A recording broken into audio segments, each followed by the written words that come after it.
मैं शासकीय स्वशासी आयुर्वेद महाविद्यालय रीवा हूँ। मैं कोई भवन, कोई परिसर अथवा कोई संस्था मात्र नहीं हूँ। मुझ में भी प्राण है, आत्मा है। मैं भी आप ही की भांति सुख दुख, हर्ष विषाद इन सभी का अनुभव करता हूँ। मैं 50 वर्ष का हो गया हूँ जब से मुझे यह ज्ञात हुआ कि आप सभी मेरा स्वर्ण जयंती समारोह मनाने के लिए एकत्रित होने वाले हैं। मेरी प्रसन्नता का ठिकाना न रहा। मैं तब से ही अत्यधिक उत्साहपूर्वक इस क्षण की प्रतीक्षा कर रहा था। अपलक आप सभी की राह देख रहा था कि कब आप सभी के साथ यह महोत्सव मनाऊं। आज से 25 वर्ष पूर्व मेरा रजत जयंती उत्सव था। 25 वर्ष पश्चात हीरक जयंती महोत्सव होगा। लेकिन सर्वाधिक महत्वपूर्ण बात यह है कि वर्षों की संख्या भले ही बढ़ती रहे, किंतु मैं तब भी युवा था, अभी भी युवा हूं और भविष्य में भी युवा ही रहूंगा। जानते हैं क्यों? मैं बताता हूं। मेरे इस चिर यौवन का कारण यह है कि मेरी आत्मा मेरी गोद में शिक्षा पा रहे मेरे युवा विद्यार्थियों में बसती है। उन्हें उत्साह से पढ़ा रहे शिक्षकों में बसती है। आयुर्वेद के इस अनादि अनंत ज्ञान में बसती है। मेरा यह त्रिशूलाकार भवन मुझे प्रतिक्षण प्रतिपल आदि योगी रसेश्वर भगवान शिव का स्मरण कराता रहता है। औषधि उद्यान की ये वनस्पतियां मेरी वायु को, मेरे प्राणों को शुद्ध किए हुए हैं।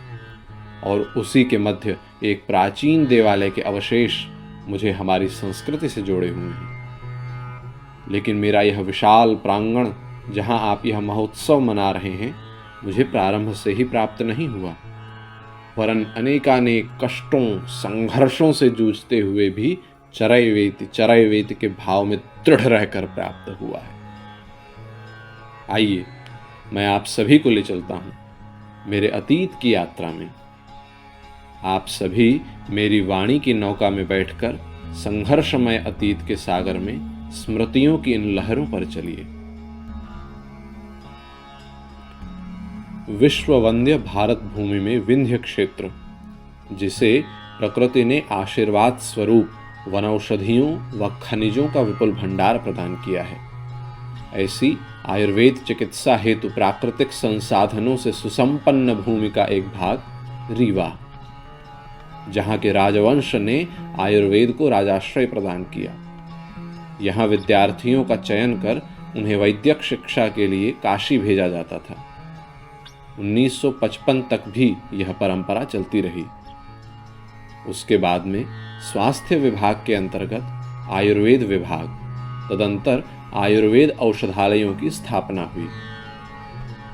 किंतु आयुर्वेदज्ञों व शिक्षाविदों को महाविद्यालय की कमी अभी भी खल रही थी। तब 1960 में रीवा नगर में एक समिति की स्थापना की गई और उसके माध्यम से महाविद्यालय की स्थापना की गई, जो 1971 तक निखिल भारतवर्षीय आयुर्वेद विद्यापीठ दिल्ली से संबद्ध रहा। 1962 में आयुर्वेदाचार्य पाठ्यक्रम का प्रारंभ हुआ और अवधेश प्रताप सिंह विश्वविद्यालय रीवा से संबद्धता प्राप्त हुई।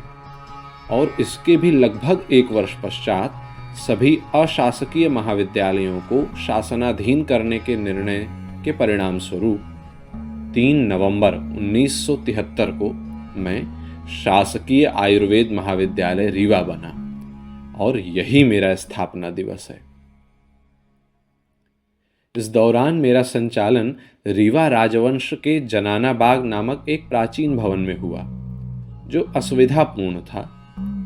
मुझे 350 विद्यार्थियों का एक समूह, अध्यापन कार्य हेतु 6 व्याख्याता, एक लिपिक, एक चौकीदार और 4 चतुर्थ श्रेणी कर्मचारी प्राप्त हुए। और इन सभी के नेतृत्व का उत्तरदायित्व प्रभारी प्राचार्य के रूप में तत्कालीन संभागीय आयुर्वेद अधिकारी डॉक्टर तीर्थ प्रसाद पांडेय जी को सौंपा गया।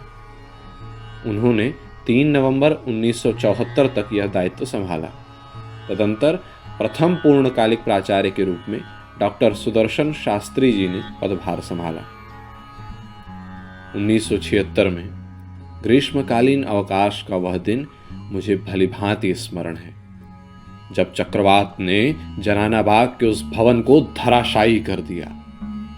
इस घटना ने मानो मेरी भावी शुभाशाओं पर कुठाराघात कर दिया था।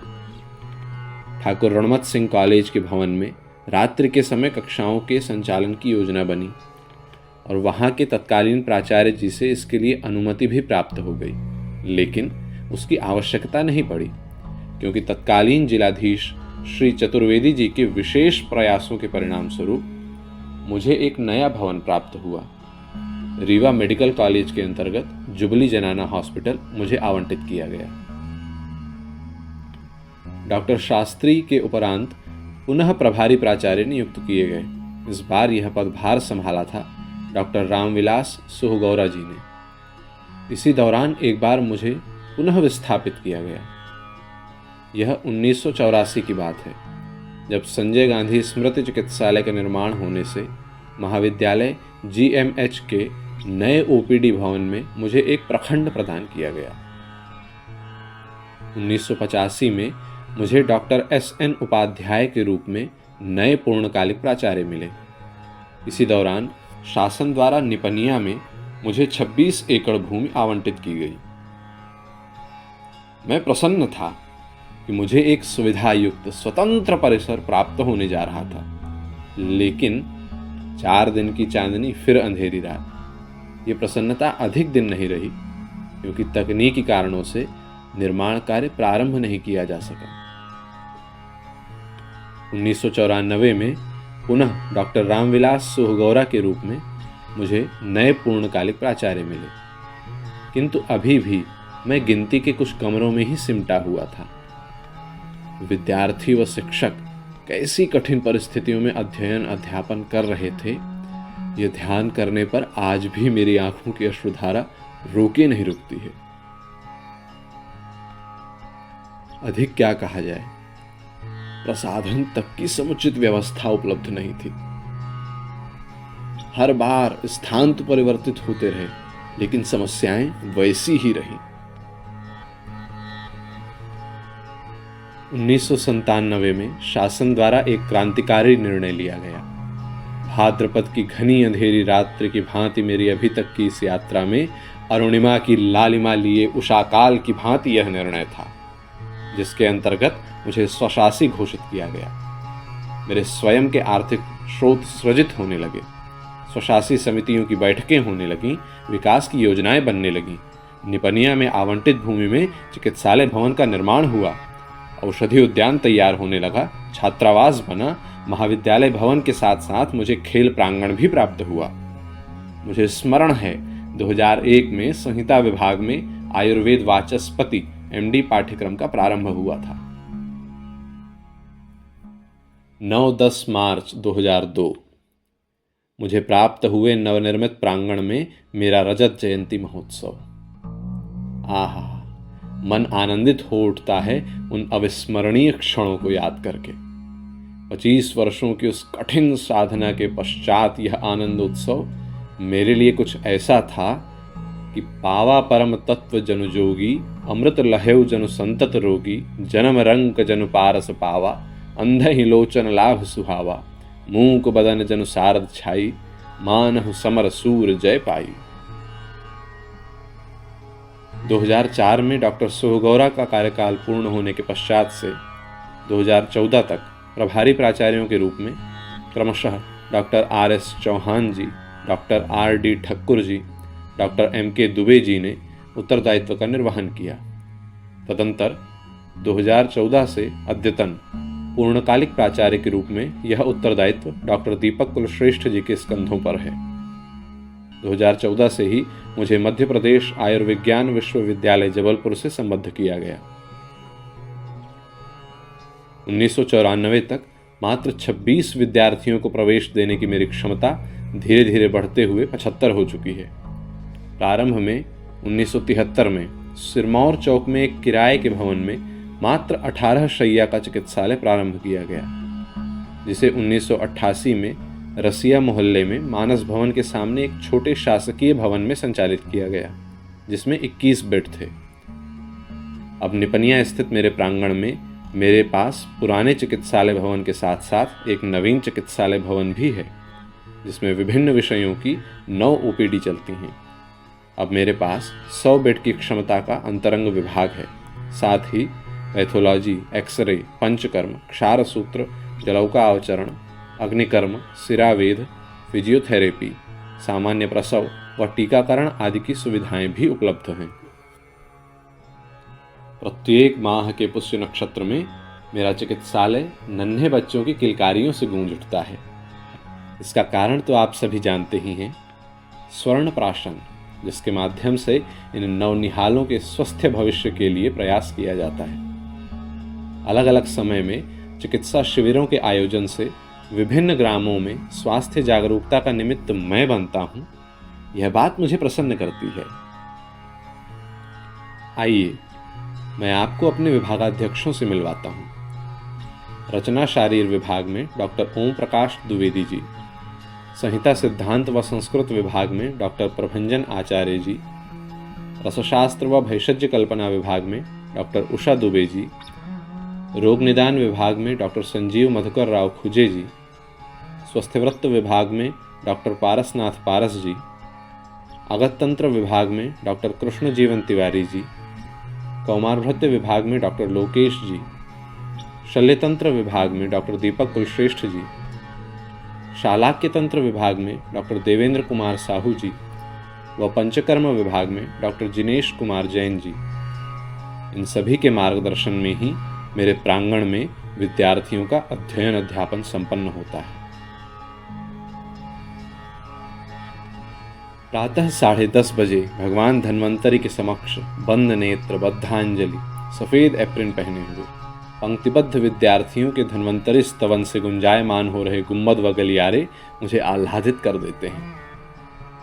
मेरे गलियारों में गुजरते हुए गुड मॉर्निंग, गुड आफ्टरनून कहकर एक दूसरे का अभिवादन करते हुए बच्चे मुझे आनंदित करते हैं। वहीं कुछ बच्चे जय हिंद कहकर भी एक दूसरे का अभिवादन करते हैं। अपने बच्चों में भारतीय सेना के प्रति यह सम्मान का भाव देखकर मेरी छाती चौड़ी हो जाती है। शवोच्छेदन कक्ष में मास्क से फार्मलीन की गंध से बचते हुए दस्ताने पहनकर अंगों का अध्ययन हो, अथवा क्रिया शारीर की प्रयोगशाला में एक दूसरे का रक्त परीक्षण, विद्यार्थियों की प्रत्येक गतिविधियों का साक्षी हूं मैं। मुझे ध्यान है औषधि उद्यान में घूमते और औषधियों की पहचान करते हुए विद्यार्थी, रसशास्त्र विभाग की प्रयोगशाला में औषध कल्पनाओं व शोधन क्रियाओं के प्रयोग करते हुए विद्यार्थी, टंकण का शोधन होते देख प्रसन्न होते बच्चे, औषधि उद्यान के चप्पे चप्पे से गिलोय कांड एकत्रित करना, इधर उधर से ईंट व पत्थरों को एकत्रित कर चूल्हा बनाना, सूखी टहनियों, लकड़ियों, उपलों और टूटी हुई मेज के अवशेष को एकत्रित कर जलाकर उसी की आंच में गिलोय घन बनाना, योग के अभ्यास के दौरान एक दूसरे से अधिक सूर्य नमस्कार और अधिक दंड बैठक करने की होड़ करना, एक साथ सिंहनाद का अभ्यास करके पूरे गलियारों को गुंजायमान कर देना, 1-2 लोगों की टिफिन से 5-7 लोगों का भरपेट भोजन हो जाना। बच्चों के इन सभी छोटे बड़े प्रसन्नता से भरे क्षणों में मानो मैं भी उनके साथ होता हूं। फिर वैश्विक महामारी का एक दौर आया। मेरे बच्चे मुझसे दूर हो गए। वह सूनापन मुझे परेशान कर रहा था, लेकिन उन कठिन परिस्थितियों में भी मैंने हार नहीं मानी। मेरे चिकित्सालय भवन में जिला कोविड केयर सेंटर बनाया गया।